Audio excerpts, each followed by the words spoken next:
एक बेलपत्री की पत्ती, एक बेलपत्र, एक पत्ती, एक बेलपत्र के वृक्ष की छांव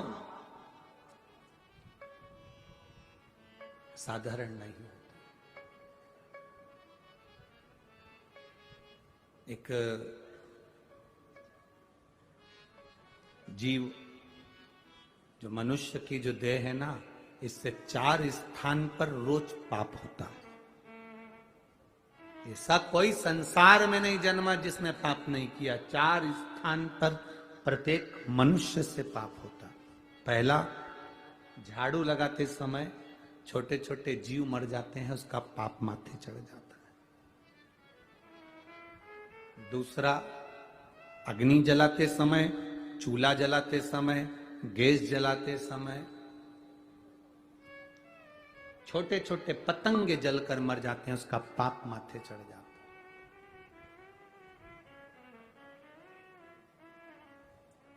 है। स्त्री, किसी पुरुष को हमने कहा कि जब रोटी बनती है, चूल्हा जलता है, लकड़ी में आग लगती है, तब पाप माथे चढ़ता है। तो पुरुष ने कहा हम तो रोटी बनाते ही नहीं है, नारी स्त्री रोटी बनाती है। अगर नारी रोटी बनाती है तो सारा पाप उसी के माथे चढ़ता होगा, सारा पाप उसी के माथे पर चढ़ता होगा। जब स्त्री रोटी बना रही है, नारी रोटी बना रही है, तो पाप उसके माथे चढ़ता होगा। पर इनको बताए कौन? हमारे धर्म शास्त्रों के अनुसार गुरु गोरखनाथ जी का आप लोगों ने दर्शन किया? गोरखनाथ जी का फोटो देखा है? गुरु गोरखनाथ एक हाथ में कमंडल रखते हैं, दूसरे हाथ में चिमटा रखते हैं। क्या रखते हैं? चिमटा। चिमटा देखा है? महिलाओं के पास में चिमटा रहता है रसोई घर में। क्या काम आता है? रोटी को सेकने का। संत भी चिमटा रखते हैं, भजन गाने वाले भी चिमटा रखते हैं। बोलो बोलो, सही है कि गलत है? संत भी चिमटा रख रहे हैं, भजन गाने वाले भी चिमटा रख रहे हैं, और घर की नारी भी चिमटा रखती है। कभी स्त्री से पूछना कि तुम ये चिमटा क्यों रखती हो, और वो भी गैस के पास, चूल्हे के पास, किस लिए रखती है? क्यों रखती है? जैसे गुरु गोरखनाथ जी की, जहां पर सुंदर गोरखनाथ जी की, जहां पर सुंदर आनंद के साथ में मंदिर होता है, और वहां पर एक सुंदर धुनी जलती रहती है, उस धुनी में एक चिमटा फंसा रहता है। धुनी में जो बल मिलता है उस चिमटे के बल पर मिलता है। तो वहां की जो भस्म होती है, वहां की जो भभूति होती है, वो हमको सुख, एनर्जी और रोग से मुक्ति देती है। एनर्जी भी देती है और रोग से मुक्ति भी देती है। क्या होता है उस चिमटे से?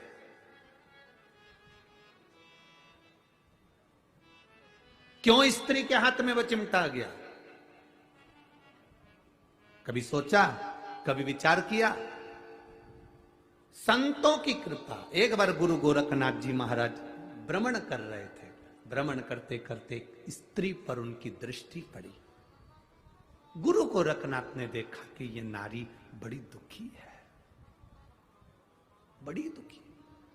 घर का भोजन बनाना, बर्तन धोना, कपड़े धोना, ध्यान देना, 4 स्थान पर व्यक्ति से पाप होता है। पहला, झाड़ू लगाने की जगह।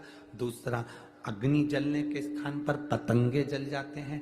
तीसरा, पानी भरते समय, कपड़े धोते समय, स्नान आदि कर्म करते समय, पोछा लगाते समय छोटे छोटे जीव मर जाते हैं, उसका पाप माथे चढ़ जाता है। और चौथा स्थान बताया, चलकर जाने में पांव के नीचे छोटे छोटे जीव मर जाते हैं, उसका पाप माथे चढ़ जाता है।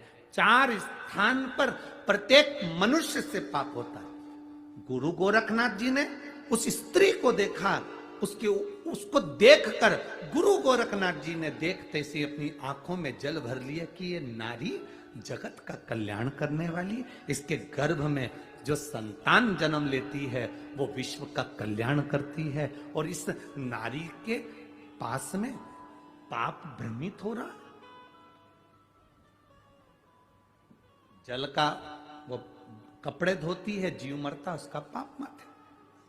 अग्नि जलाती है, उसका पाप माथे। झाड़ू लगाती है, उसका पाप माथे। दिन भर चलती है, उसका पाप माथे। चरण के नीचे जीव मर जाता। इस स्त्री का कल्याण कैसे हो सकता है? इस नारी का कल्याण कैसे हो सकता है?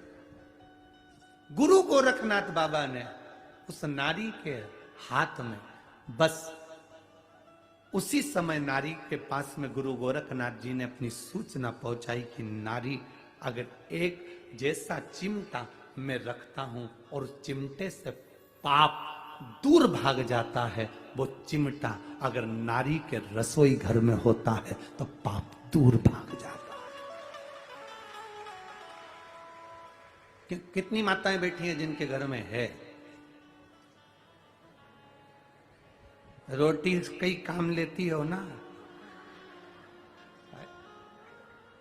उसको कहां रखती हो? रसोई घर में, गैस के पास में रखा रहता, कहीं टंगा रहता, कहीं पास, जहां अग्नि है, जहां चूल्हा है, उसके पास में चिमटा।